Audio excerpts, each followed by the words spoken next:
बतावत बा कुछ ऐसा बात होले मुन्ना भैया कि बिना कहले समझल जाला।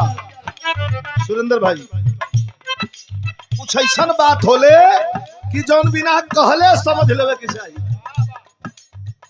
यारा के का कर जैसन देह मोरी फाटे अब तो सकरा जाई राजा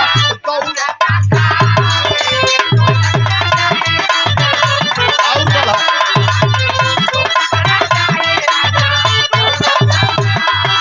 अरे लाज ना बुझावता अरे लाज ना बुझावता बर्फ का पानी जहिया से गया परदेश ये होती जहिया पछवाई का जवानी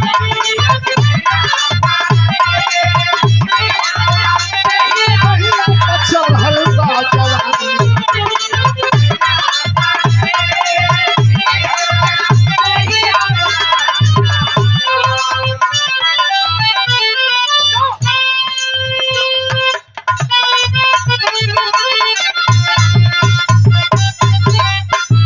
समाजवादी पार्टी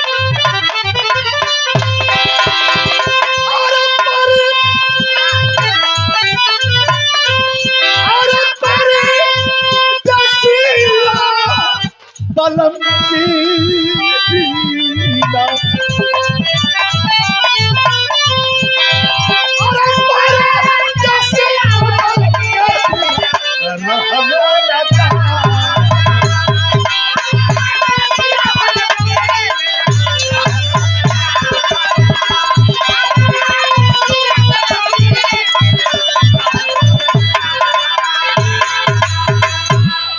चलिए आनंद ले जाए।